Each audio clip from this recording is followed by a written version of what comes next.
આજે આપણે ભાગીદારી નિવૃત્તિમાં દાખલા નંબર 8 ભણીશું, જેનું નામ છે જયા, મમતા અને સ્મૃતિ. 2/5, 5/10, 1/10ના ભાગે નફો નુકસાન વહેંચતા ભાગીદાર છે. 31/3/17ના રોજ તેમની પેઢીનું પાકું સર્વે નીચે મુજબ છે. આ દાખલાની અંદર ચાલુ ખાતું આપ્યું છે આપણને, એટલે લેણદારો, સામાન્ય અનામત, જે મૂડી ખાતા આપ્યા છે જયા, મમતા, સ્મૃતિ. ચાલુ ખાતા જયા અને મમતા. જ્યારે ચાલુ ખાતામાં બે ભાગીદાર મૂડી દેવા બાજુ છે તો એક ભાગીદાર મિલકત લેણા બાજુ હોય, એટલે જો અહીંયા ચાલુ ખાતું સ્મૃતિ આપ્યું છે. ગાલખાત અનામત, પાઘડી, મકાન, યંત્ર, રોકાણો, સ્ટોક, દેવાદાર, સ્મૃતિને લોન. અત્યાર સુધી આપણે મૂડી દેવા બાજુ જ લોન જોઈ છે. પ્રથમ વખત મિલકત લેણા બાજુ સ્મૃતિની લોન અત્યારે આવી છે. ભાડું ચૂકવવાનું બાકી, રોકાણો પર વ્યાજ 2500 મળવાનું બાકી. રોકાણો 35,000માં વેચી દીધા, એટલે આ જે રોકાણો 33,000ના હતા એ 35,000માં વેચવામાં આવ્યા છે. પેઢીની પાઘડી 2 લાખ નક્કી કરવામાં આવી છે. ભવિષ્યમાં નફા નુકસાન જયા અને મમતા 1:1ના પ્રમાણમાં વેચી લેશે, આ એની માહિતી છે.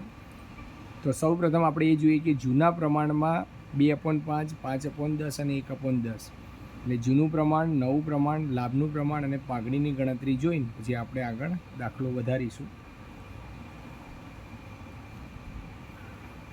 તો રકમની અંદર ભાગીદારોમાં જયા, મમતા, સ્મૃતિ 2/5, 5/10 અને 1/10.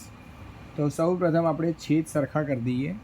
દરેકનામાં છેદ 10, તો અહીંયા 10 કરવા માટે 10/5 આ પદને આપણે 2 વડે ગુણવા પડે. 2 દુ 4, 4/10, 5/10 અને 1/10. તો જૂનું પ્રમાણ થયું સુધારીને 4:5:1. નવું પ્રમાણ આપણને 1/2 1/2 આપ્યું છે, આ એની માહિતી છે. 1/2 અને 1/2. તમને બધાને હવે લાભનું પ્રમાણ શોધતા આવડે છે. તો લાભના પ્રમાણની અંદર આપણે સૌ પ્રથમ શોધીએ જયાનું. તો નવું પ્રમાણ માઇનસ જૂનું પ્રમાણ, 1/2 - 4/10, 10 દુ 20, 10 એકા 10, 4 દુ 8, એટલે જયાનું પ્રમાણ 2/20 આવે છે, એટલે આપણે અહીંયા 2 લખીએ છીએ. જ્યારે મમતાની અંદર 1/2 અને 5/10, તો 10 દુ 20 અહીંયા પણ થાય છે, 10 એકા 10 અને 5 દુ 10, 10માંથી 10 જાય એટલે 0 થઈ જાય. એટલે અહીં મમતાને કોઈ પણ પ્રકારનો લાભ મળતો નથી, એ આપણે સમજીએ. તો સાથે સાથે સ્મૃતિને આપવાની પાઘડી સમજી લઈએ. તો રકમની અંદર આપણે જાણીએ છીએ કે સ્મૃતિને પેઢીની પાઘડી પેટે 2 લાખ રૂપિયા નક્કી થયા છે. તો સ્મૃતિને આપવાની પાઘડી 2 લાખ. હવે આપણે સ્મૃતિને નિવૃત્ત કરીએ છીએ. તો સ્મૃતિનું જૂનું પ્રમાણ 1/10 છે, તો 2 લાખ ગુણ્યા 1/10, એટલે સ્મૃતિને આપવાની પાઘડી થઈ 20,000 રૂપિયા. એ 20,000 રૂપિયા જયા અને મમતા પોતાના લાભના પ્રમાણમાં આપશે. પણ આપણે જાણીએ કે જયા ખાલી લાભ કરે છે, મમતા લાભ કરતી નથી, એટલે બધા જ રૂપિયા જયા આપશે અને સ્મૃતિના ખાનામાં આ 20,000 રૂપિયા જમા થશે, કારણ કે જે ભાગીદાર નિવૃત્ત થાય છે એના ખાતામાં આપણે રૂપિયા જમા કરીએ છીએ. હવે આપણે આગળની દાખલાની કાર્યવાહી આગળ વધારીએ. હવે આપણે જોઈએ છીએ ખાનાની અંદર પુનઃમૂલ્યાંકન ખાતું, ભાગીદારના ચાલુ ખાતા, ભાગીદારોના મૂડી ખાતા, રોકડ ખાતું અને પાકું સરવૈયું. સ્મૃતિ ભાગીદાર તરીકે રહેતી નથી, એટલે સ્મૃતિનું નામ અહીંયા નથી, પણ આપણે જે એને છેલ્લે આપવાના છે સ્મૃતિની લોન, એની માહિતી લખી દઈએ છીએ. હવે આપણે હમણાં જ જોયું કે ભાગીદારોના ચાલુ ખાતા બાકી આગળ લાવ્યા, બંને બાજુ છે, તો અહીંયા પણ બાકી આગળ લાવ્યા દર્શાવું છું. જ્યારે પણ દાખલો ચાલુ કરો તો સૌ પ્રથમ બંનેની બાકી લખી કાઢવાની. તો આપણે શરૂઆતની અંદર જ કે ભાગીદારની બાકી છે કેટલી એ રીતે જોઈએ.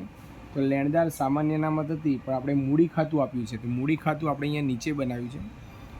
તો અહીંયા 2 લાખ રૂપિયા જયાની મૂડી, 1 લાખ રૂપિયા મમતાની મૂડી અને સ્મૃતિની મૂડી 90,000 છે. સ્મૃતિ ભાગીદાર નિવૃત્ત થાય છે, એટલે જયા અને મમતાને કોઈ ચેન્જીસ નથી થતું, એટલે જયા અને મમતાનું મૂડી ખાતું આપણે સ્થિર તરીકે બંધ જ કરી દઈએ છીએ, 2 લાખ અને 1 લાખ રૂપિયા. તો જયાની મૂડી પણ 2 લાખ વધશે અને મમતાની મૂડી પણ 1 લાખ રૂપિયા વધશે. તો આ બંનેની જગ્યા આપણે મૂકેલી છે 2 લાખ અને 1 લાખ રૂપિયા. આ છે સ્થિર મૂડી, આમાં ચેન્જીસ નથી, ખાલી સ્મૃતિની મૂડી બાકી રાખીશું. હવે આપણે આગળ વધીએ ચાલુ ખાતામાં. તો જયાની મૂડી છે 26,000 અને મમતાની મૂડી આપી છે 14,000 રૂપિયા. તો સામેથી આપણે ચાલુ ખાતાની પણ બાકી આગળ લાવ્યા લઈ લઈએ જે આપણને આપી છે. તો સ્મૃતિની ચાલુ ખાતાની બાકી આપી છે ઉધાર બાજુ 10,000 અને એની નીચે એક મહત્ત્વની વસ્તુ આપી છે કે ભાઈ સ્મૃતિની લોન. તો આપણે એને પણ દર્શાવી દઈએ. સ્મૃતિની લોન રકમમાં 30,000 દેખાઈ રહી છે, આપણે 30,000 દર્શાવી દીધા. હવે લેણદાર બાજુથી આપણે શરૂઆત કરીએ કે લેણદાર બાજુથી શું માહિતી વધારાની આપી છે જેના આધારે આપણે સમજી શકાય. તો લેણદારો આપ્યા છે 90,000, પણ લેણદાર ઉપર હવાલો નથી. લેણદારો 90,000 રૂપિયા એ રીતે. ત્યાર પછી લેણદારો બાદ આપણાને આપ્યા છે સામાન્ય અનામત. તો સામાન્ય અનામત વેચાશે. સામાન્ય અનામત ચાલુ ખાતામાં વેચવાની. સામાન્ય અનામત આપી છે આપણને 70,000. 70,000 ભાગ્યા 10 કરો તો 7,000 થાય. 7,000 ગુણ્યા 4 એટલે પહેલા ભાગીદારને 28,000, 7 પંચા 35 અને 7 એકા 7 એટલે 7,000 મળશે. ત્યાર પછી ગાલખાદ અનામત. તો આપણે રકમમાં વાંચ્યું દેવાદાર પર કોઈ પણ જાતનો હવાલો દેખાતો નથી, એટલે ગાલખાદ અનામત જે બાજુ છે એ જ બાજુ આપણે દર્શાવી દઈએ છીએ 10,000 રૂપિયા. હવે મિલકત લેણા બાજુની શરૂઆત કરીએ. તો મિલકત લેણા બાજુ આપણે જાણીએ છીએ મિલકત લેણા બાજુ ભાગીદારના મૂડી ખાતામાં ઉધાર લખાય કાં તો મિલકત લેણા બાજુ. તો એમાં પણ પાઘડી આપી છે. મિલકત લેણા બાજુ પાઘડી 30,000 છે. તો 30,000 ભાગ્યા 10 કરો તો 3,000 થાય. 3 ગુણ્યા 4 એટલે 12,000, 3 ગુણ્યા 5 એટલે 15,000 અને 3 એકા 3. તો આ રીતે પાઘડીની પણ ગણતરી કરી દેવાની. અહીં મકાન અને યંત્ર. તો મકાન અને યંત્ર પર કોઈ પણ જાતનો હવાલો નથી. તો મકાન આપ્યું છે 2,82,000, યંત્ર આપ્યા છે આપણાને 1,45,000, યંત્રો છે 1,45,000. ત્યાર પછી આપણાને આપ્યા છે રોકાણો.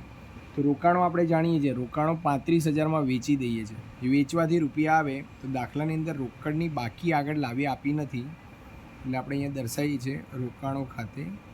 રોકાણો આપણે 35,000માં વેચીએ એટલે આપણને 35,000 મળે. 33,000ના રોકાણો 35,000માં વેચો તો આપણને એમાંથી 2,000નો ફાયદો થાય છે, એટલે રોકાણો ખાતે 2,000 આના માટે.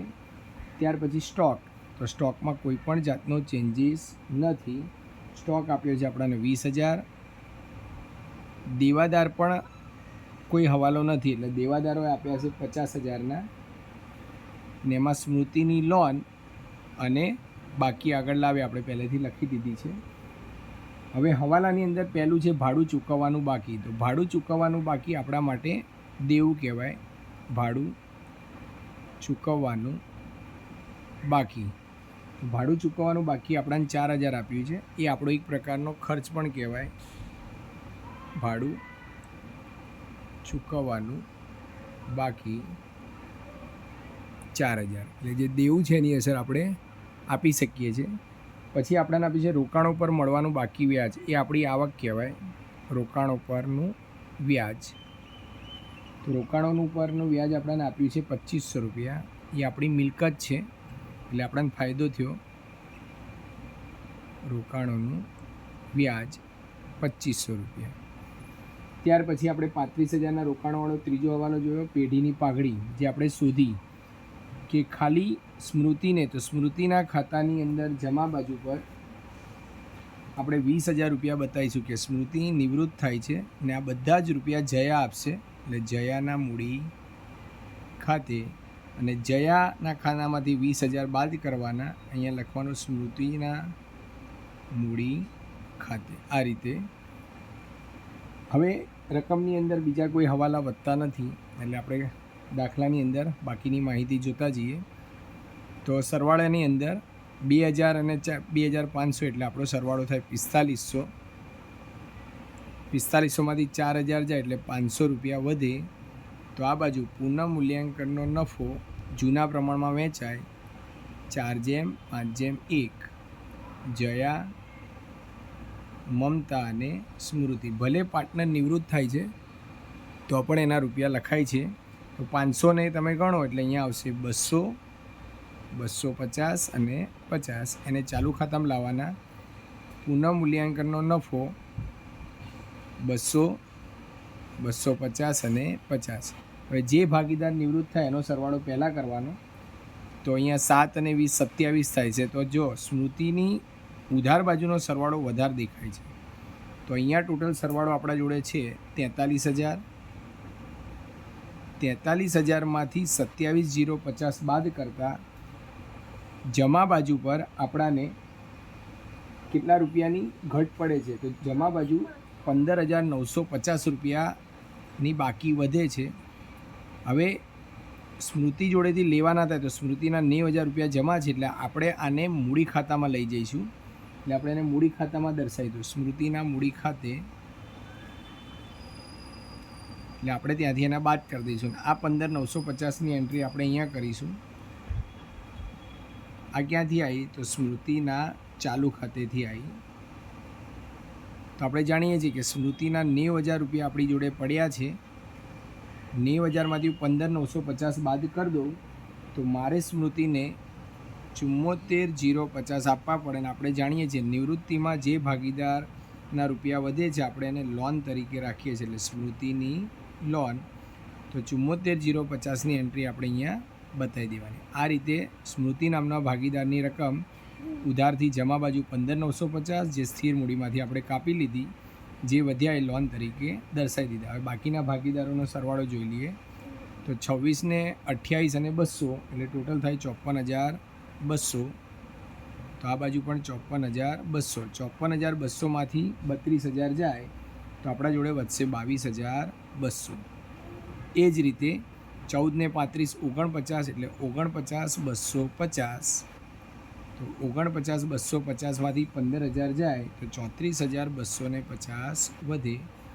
ચાલુ ખાતાની જમા બાજુ એટલે અહીંયા આપણે ટાઇટલ મારી દઈશું ચાલુ ખાતે. એમાં જયાના અને મમતાના બંનેના રૂપિયા દર્શાવી દઈશું. 22,200 અને 34,250. બંનેનો સરવાળો થશે 56,450. ત્યાર પછી રોકડ ખાતામાં બીજી કોઈ અસર ન હોવાથી રોકડ ખાતામાં 35,000, અહીંયા 35,000 અને બાકી આગળ લઈ ગયા પણ 35,000. એટલે રોકડ અને બેંક ખાતે આપણે 35,000 દર્શાવી દઈશું. તો હવે પાકા સરવૈયામાં બધી જ અસર થઈ ગઈ હોવાથી હવે એનો સરવાળો કરીએ. તો આનો બધો જ સરવાળો 5,34,500 આવશે. આ બાજુ પણ 5,34,500. તો આ રીતે જયા, મમતા અને સ્મૃતિનો દાખલો પૂરો થશે. જે મહત્ત્વનો, જે આની અંદર મહત્ત્વનું હતું ચાલુ ખાતું, એ ચાલુ ખાતા અને સ્મૃતિની લોનવાળું એ મહત્ત્વનો મુદ્દો હતો. હવે આપણે આગળ નેક્સ્ટ દાખલા નંબર 9 આગળ અભ્યાસ કરીશું. ધન્યવાદ.